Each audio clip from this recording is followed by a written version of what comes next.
Bueno, estoy muy...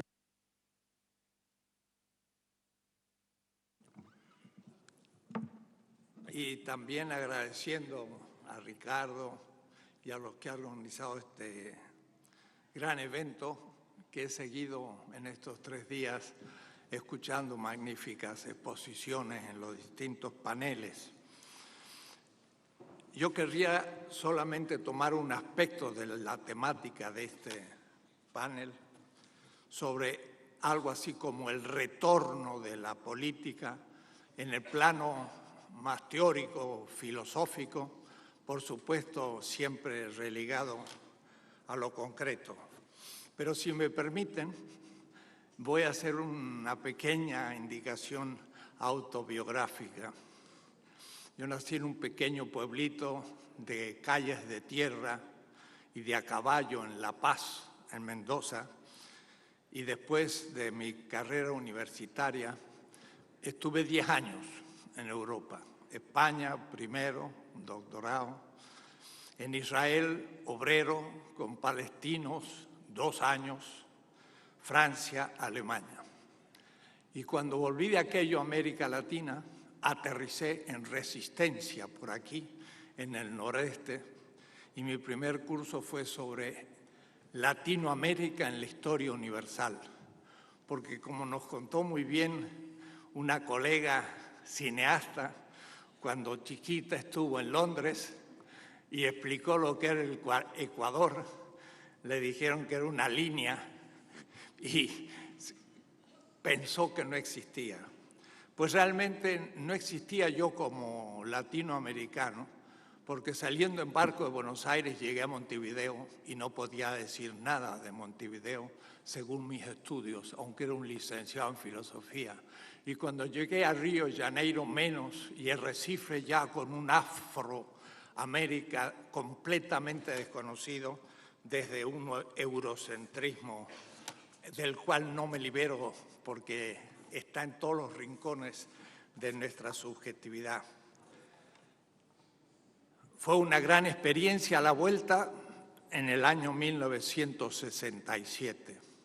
La dictadura, los movimientos sociales, la resistencia, las cátedras nacionales donde empezamos a pensar lo nuestro, una experiencia que no quiero dejar de testimoniar. El 2 de octubre de 1973, 20 días después del golpe de Pinochet a pocos kilómetros de Mendoza, en Santiago, comenzó la persecución de la izquierda. Y yo, en medio de la noche, a las 2 de la mañana, escuché un ruido tremendo, miré el techo y dije, un terremoto, como nos es habitual en los Andes, pero no cayó nada del techo. Llegué a la cocina, estaba destruida, dije, habrá explotado el gas. Y cuando llegué a lo que se llama por aquí el living, vi un boquete en la pared y mis libros en la calle. Era un atentado de bomba del comando Rucci. Para los que saben la historia argentina, saben lo que eso significaba. Por suerte, los dormitorios estaban en el fondo y puedo contar la historia. En el 75 fui excluido de la Universidad de Cuyo y me encontré desamparado. Y dijimos, con mi mujer y los 2 niños, nos vamos al exilio. Y fui a México. Es mi segunda patria, chica, como el argentino fue la primera. Mi patria grande es América Latina. Y por eso que estuve siempre en casa.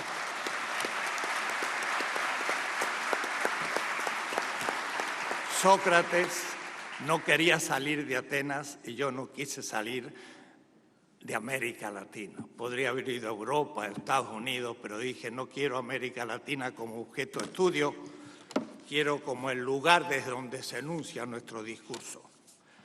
Fue así que en el exilio, en los años 70, pues se empezó a trabajar mucho la ética, primero a partir de un libro de un liberal norteamericano de Harvard, donde también me tocó ser profesor, no alumno, Rawls, Teoría de la Justicia, pero una teoría de la justicia puramente formalista y propia de un liberal. Para poder entender lo que significa la pobreza de nuestro continente, me interné en Marx. Muchos años, 8 años, y empecé a hacer un comentario de las 5 redacciones del Capital. Y logré una cierta pertinencia en el conocimiento de aquel gran pensador, más pertinente que nunca, hoy, donde el capitalismo pretende haberse globalizado, pero no voy a atacar ese tema. Después hubo un largo periodo de 8 años en diálogo anual con Karl Otto Appel, el maestro de Habermas, en Alemania, en México, Alemania, Brasil, y así fuimos elaborando una nueva política que yo le llamo política de la liberación.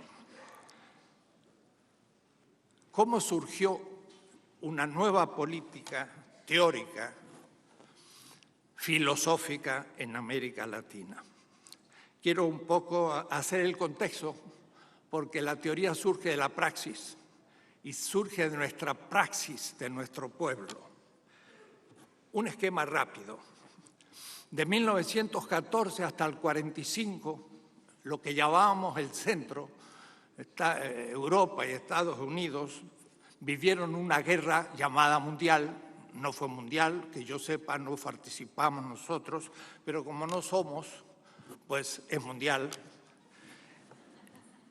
que entretuvo a las potencias del norte en una guerra inmensa, donde hubo casi 30 millones de asesinados, las mayores partes rusos o soviéticos. Estados Unidos duró 9 años, casi exactamente, para reorganizar la decadencia del Imperio Británico y ocupar los americanos su lugar. Su enemigo Alemania le dio el plan Marshall para frenar la Unión Soviética de Stalin. Y su enemigo en el oriente, el Japón, lo ayudó para parar a la China de Mao. Eso le llevó un tiempo en la hegemonía del centro. En 1954, exactamente en ese año, miró hacia el sur. ¿Y qué encontró? Encontró eso que ha sido denominado mal gobiernos populistas. Y el primer golpe organizado por la CIA y el Departamento de Estado fue contra Arbenz, que era un burgués que intentaba simplemente subir el salario de los obreros de la United Fruit, pero fue considerado un marxista. Y Castillo Armas le hizo un golpe. En las páginas del gran literario guatemalteco literario, dice una aristócrata guatemalteca, qué bonito suenan los aviones de los yanquis, tapan los tambores de los indios.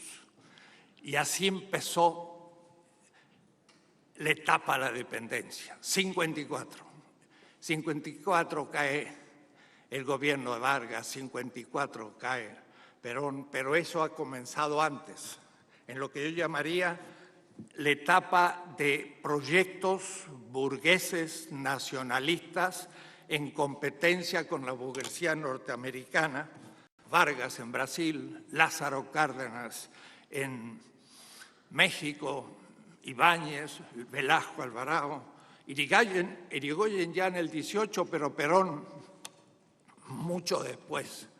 No fueron revoluciones socialistas ni nada que se parezca. Era el nacimiento recién de una revolución industrial y de una cierta burguesía nacional que en la lucha que habían tenido Estados Unidos contra el nazismo y el nazismo contra Inglaterra nos dio un respiro, pero terminó en el 54 casi hasta hace poco. Esa etapa es importante, fue la más democrática, la más popular del siglo XX para América Latina. Del 54 al 64 vino eso que llamamos la década del desarrollo y la implantación de las transnacionales. Decía la CEPAL que nos faltaba capital y tecnología. En vez de producir un Chevrolet o un Ford en Chicago, pues lo produjimos entre nosotros y fue el desarrollismo, pero que no calmó a las masas, a la gente, al pueblo. Y por eso entonces vinieron las dictaduras, prácticamente 20 años. 1964, el grupo de la Sorbona, Golver y de Ocoto de Silva, da el primer golpe en Brasil. Y de ahí en adelante quedamos sepultados en títeres del Departamento de Estado y la CIA y del capitalismo nuestro, de nuestros burgueses o élites. El problema no son los militares, son los que se apropiaron de los bienes del pueblo y después van a estructurar una deuda con la cual van a vivir. Del 64 al 84, América Latina sufrió la etapa más dura de su existencia. Ahí quiero conectar con la parte teórica. En el 59 había acontecido la Revolución Cubana, que era como el último golpe contra los gobiernos populistas, en el caso del Caribe ni siquiera industriales como era Batista, pero en una cierta línea nacionalista. Fue una revolución realmente socialista, pero desde un punto de vista teórico, y tendremos que debatirlo, no hubo demasiado todavía originalidad, sino en la creatividad del Che Guevara y del propio Fidel Castro, al que me referiré en su momento. Desde ahí en adelante ha habido lo que yo llamaría 6 revoluciones, en cada una de las cuales se ha ido produciendo teóricamente novedades. La cubana, pero todavía bajo la égida soviética del marxismo-leninismo, yo le llamo estándar. Después vendrá la gran experiencia chilena, justamente, del Frente Popular de Allende, un socialismo democrático que fue tronchado. Por eso en mi libro Filosofía y Liberación, el primer capítulo es Geopolítica y Filosofía. Y la primera frase dice, desde Heráclito a von Clausewitz y Kissinger, la guerra es el origen de todo. Y entonces es Pinochet y lo que estábamos sufriendo. Chile entonces es, sin embargo, teóricamente una novedad que se avanza en mucho a Cuba porque es un socialismo democrático. Después vendrá otro paso en adelante que será el sandinismo, que sería la tercera revolución, donde hubo componentes distintos porque fue una revolución campesina con pequeña burguesía urbana que organizaron justamente una revolución contra Somoza, Lienard de West Point, entre los 50.000 militares que recibieron becas en Estados Unidos para organizar justamente esas dictaduras en manos del Pentágono. Tendremos que esperar hasta 1994, ya después de haber caído esta etapa, porque en el 84 Brasil, ya Argentina, ha vuelto a una democracia formal que habría que analizarla en particular, pero vendrá otra revolución teórica, que es el zapatismo. El zapatismo ya empieza a usar nuevas categorías. Se terminó el foquismo, se terminó el marxismo tradicional, ahora es etnias mayas que comienzan a formular de una manera novedosa la revolución. Es una revolución cultural. Y teóricamente, dicen aquellas frases que no son pura teoría, es pura frase, sino de fondo. Y a nosotros nos llegó una palabra de ese mundo extraño que se llamaba democracia. Y entendimos los que mandan, mandando. Pero entre nosotros, los que mandan obedeciendo. Eso ya a mí me dijo, acá hay novedad teórica. Max Weber decía que el poder político es dominación legítima ante obedientes. Y si no tengo obedientes, pues entonces no tengo poder. Pero estos habían invertido. El que manda, manda obedeciendo. Y luego de la revolución bolivariana, en Venezuela, Evo Morales, en Bolivia, en uno de sus discursos dijo: yo ejerzo un poder obediencial. Y entonces yo me dije, aquí tenemos una nueva expresión teórica muy superior, desde Hobbes, John Locke, Hume, Kant, Hegel, Habermas. Estamos más allá de todo eso. Es un nuevo concepto del poder y esto es una nueva teoría política a partir de una nueva experiencia latinoamericana. Y ahí entonces que esa Venezuela y ese Ecuador y demás empieza a darnos punto de partida para una nueva teoría. Además, alguien dijo, los presidentes empiezan a parecerse al pueblo.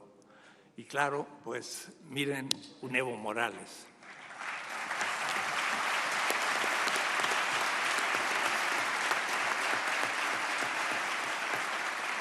Evo Morales es un indígena. Una anécdota, por ahí estaba en París y le dicen, pero usted cómo está en un hotel de 5 estrellas. Dice, ¿5 estrellas? Yo he estado en un hotel de 1000 estrellas cuando era pastor en las montañas.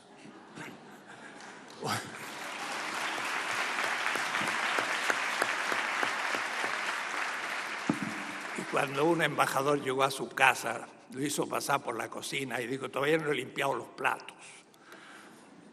Como el Tupamaro Mujica, que es un ejemplo de político del futuro.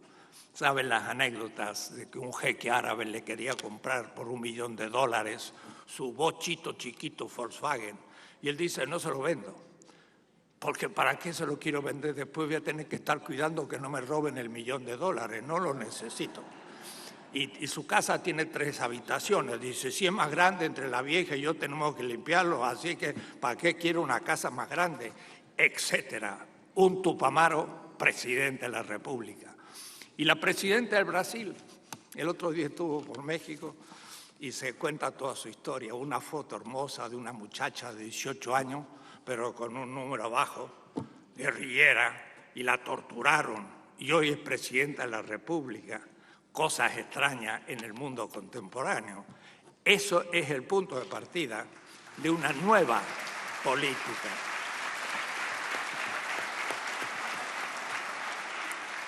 Y voy entonces, en los pocos minutos que tengo, a indicar algunos temas. La izquierda tomó la política desde la oposición. Aún el propio Lenin, en el Estado y la Revolución, que lo estaba escribiendo, y lo interrumpió. Es notable, quizás el único escritor en la historia que interrumpió un libro sobre el Estado y la Revolución. ¿Para qué? Para hacer la revolución. Y ya no lo pudo terminar el libro. Aún ahí, sin embargo, hay una visión un tanto negativa de la política, del poder, del Estado y las instituciones. Si poder significa poder obediencial, se debe tener un sentido positivo del poder. Entonces, una vez yo ahí en Binghamton, ante Wallerstein y 40 colegas norteamericanos de izquierda, dije, voy a poner un concepto positivo del poder, no negativo, no el poder como crítica, no el poder como dominación, no el Estado como fetichizado, sino empecemos de otra manera, a hacer una teoría política para que cuando los representantes, y no tengamos problema con la representación, porque si es verdad que la base del barrio y la aldea debe ser democracia directa, y ese es el punto de partida de la Constitución bolivariana, ahí nos encontramos cara a cara, democracia directa. Pero no podemos reunir 10 millones de porteños a hacer democracia directa o 110 millones de mexicanos. Hay que tener un principio de factibilidad. Ahí hay que nombrar representación, pero cuidado, la representación debe ser concebida de otra manera, porque tiene que concebirse el poder de otra manera. El poder positivamente definido como creación, como responsabilidad y como obediencia, y servicio. Esa es la concepción que tiene el poder los pueblos originarios. Y ahí sí puedo aprender un concepto. Estoy escribiendo una política hace 15 años y cientos y cientos de páginas, pero ya no parten de Europa, parte de la experiencia latinoamericana. El poder es un poder obediencial. Obediencia significa escuchar al otro. Y al otro son, como dijeron alguna compañera de Bolivia, las necesidades del pueblo. Eso es lo que me interpela.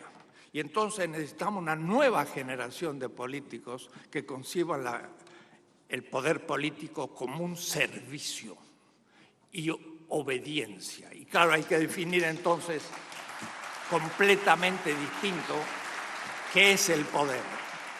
Para eso, pues, pueden leer cosas en la computadora, pongan mi nombre y tendrán las obras, pueden bajarlas y imprimirlas gratis.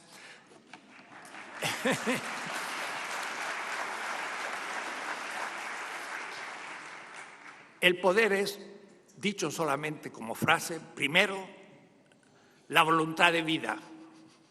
Quiero vivir, decía Schopenhauer, el primer Schopenhauer, y toma el primero porque después ya no, pero dice querer vivir. Si a uno lo agarran de los pelos, le meten esa cabeza en un recipiente con agua y en la tortura hacen que crea uno que lo van a ahogar, uno patalea. Y pataleando es porque uno quiere vivir. El querer vivir es la potencia. El fundamentalismo cristiano de Bush invadió Irak y a las 3 semanas fue a Bagdad y dice, hemos triunfado. Y ahora salen con un perro con la cola entre las patas. ¿Qué pasó? Ese pueblo de Irak, 7.000 años de historia, porque era la Mesopotamia, junto a Bagdad está Babilonia, y ahí tiene una historia tremenda. Ese pueblo quiere vivir y derrotó al ejército más poderoso de la tierra. Un pueblo quiere vivir. Ese es el principio material de la política, en lo que Rawls no conoce ni ninguno de los filósofos políticos. Querer vivir, pero desde el consenso. Tenemos que estar de acuerdo. La democracia no es liberal. La democracia es un nombre egipcio, no griego, porque somos eurocéntricos y además helenocéntricos. Demos viene de Egipto, no de Grecia. Y todas las instituciones políticas de Grecia vienen de los fenicios, que eran semitas. En fin, muchas cosas hay que corregir. La voluntad de vida debe ser consensual. Y el consenso del pueblo es la legitimidad. Y ya lo dijo Bartolomé Las Casas en 1536, un siglo antes que el Leviatán de Hobbes. Le dijo al rey de España, usted, mientras que no tenga el consensus populi, no tenga el consentimiento del pueblo indio en cada uno de sus individuos, será un monarca ilícito, ilegítimo. Fuerte. Ahí tenemos grandes políticos que al comienzo de la modernidad enunciaron una política en América Latina que hay que estudiar. Yo llamo potencia a esa comunidad en sí, que es la sede de la soberanía. Y entonces cuando doy así exposiciones en la base, discutiendo con la gente, le digo una cosa, el pueblo es la sede del poder. El Estado no es soberano. El Estado tiene solo el ejercicio delegado del poder del pueblo. Ustedes son los soberanos, únicos. Y si supieran lo que eso significa, todo cambiaría, porque ustedes están creyendo que al elegir a un representante, ellos ahora son la sede del poder. No, señores. Uno delega, pero se mantiene juez de su uso, y si no lo usa bien, lo destituimos. Tiene derecho un pueblo. Y el pueblo argentino dio el ejemplo. cuando aquel 2001 dijo que se vayan todos, ¿qué es lo que dijo? El poder del pueblo vuelve al pueblo y no es un Estado de Derecho ni un Estado de excepción como piensa Carl Schmitt, sino que es el Estado de rebelión en que dice el único soberano soy yo, el pueblo. Eso es una nueva política, pero eso justamente los pueblos originarios en sus comunidades lo saben y tenemos que aprender de ellos. Esa potencia en sí, como único sede de la soberanía, es algo que hay que propagar y hacer entrar en conciencia. De tal manera que un policía, yo le puedo decir, me cobra una multa porque fui en dirección contraria, lo acepto porque me obedezco a mí mismo, porque yo participé en la ley que dijo que la calle había que transitarla en un cierto sentido. Así que me obedezco a mí mismo cuando pago la multa, si es que yo participé. Si no participé, es ilegítimo. Y entonces las potestas, que son las instituciones, son ambiguas, pero no son nunca, por tal, dominadoras. Se fetichizan. Y es notable, Marx, que era un gran economista, empieza el tema del fetichismo allá en los 40 de 1800, hablando del fetichismo de la política, en un artículo sobre el robo de la leña, y dice, la dieta de Westphalen, en vez de servir al pueblo, se sirve del pueblo y ha caído en el fetichismo. El fetichismo es dar un sentido absoluto a las instituciones cuando éstas están a nuestro servicio. Pero se corrompen cuando el que ha sido elegido para ser obediente al pueblo, sirviéndole en el cumplimiento de las leyes que el pueblo ha dictado, se cree que él es la sede del poder. Y cuando se cree la sede del poder, el representante es la corrupción. Antes que robe o que extorsione sexualmente. Cuando se cree que es la sede del poder, esa es la corrupción política. Y ahí entonces empieza el caos. Y ahí empieza el sentido cotidiano de la política como dominación. Esto hay que enseñarlo al pueblo, hay que hacer conciencia. Me pasan que faltan 5 minutos y es así. Y yo tenía muchos temas más, pero en fin, está todo escrito, así que ustedes pueden ir a la página y bajarse centenares de cosas. Pero antes de terminar, quiero decirles que entonces, teóricamente, un tema de debate central es qué es el pueblo. Y este concepto de pueblo es ambiguo y es complejo. Y entonces, ¿por qué es ambiguo y complejo? Algunos lo descartan, pero hay cosas que no se pueden descartar. El pueblo es el actor colectivo que transforma la historia. Pero sería largo entrar a la discusión con Laclau, con la discusión contemporánea, Negri, que habla de multitud contra pueblo, y creo que es un tema absolutamente central. El pueblo es el actor colectivo de las transformaciones en la historia. Y viene de un paradigma político que queda bien representado en un mito. Ernst Bloch, que era la línea cálida del marxismo, le interesaban mucho los mitos. Tiene 3 tomos de la Principio, Esperanza sobre los mitos. Y hay un mito, cuidado, es una narración racional en base a símbolos, no es un cuentito para niños. El mito mosaico de un tal Moisés, que era un egipcio, tiene toda la estructura de la política de la liberación, y ayer se habló de la emancipación y me pareció muy bien, pero hay mucha diferencia entre emancipar, que es el hijo que deviene adulto con derechos, a liberar. Y dicen esto correctamente Antonio Negri: emancipar es llegar a ser lo que ya se era.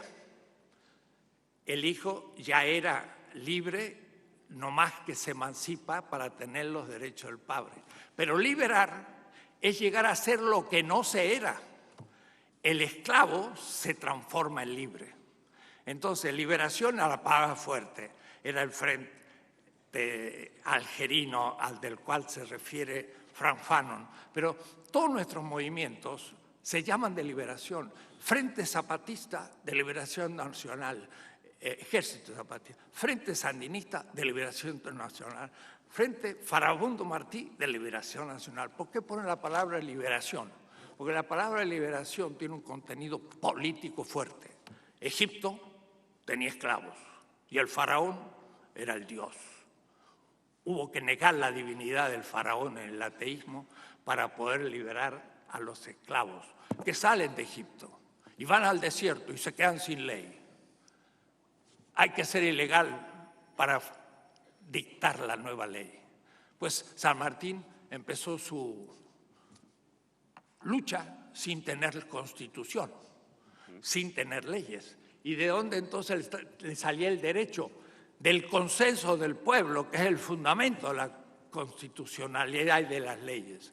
Todo empieza por negar la divinidad del sistema fetichizado, por negar la legalidad de las leyes que justifican la esclavitud, y la legitimidad está en ese consenso del pueblo que está debajo de la Constitución y del nuevo orden. Y es interesante, Túpac Amaru dice, peor tratados que los esclavos en Egipto. Fidel Castro dice, y los obreros del campo estaban como los esclavos en Egipto. Túpac Amaru también dice lo mismo. El Frente Sandinista dice, luchamos por una tierra donde mane leche y miel.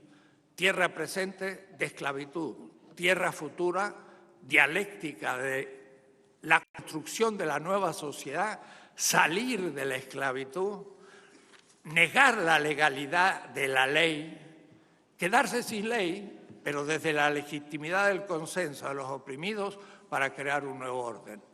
No tengo tiempo, hay que todo pensarlo de nuevo y la filosofía política europeo-norteamericana nos sirve para saber lo que no hay que decir y cómo hay que ir más allá que ellos.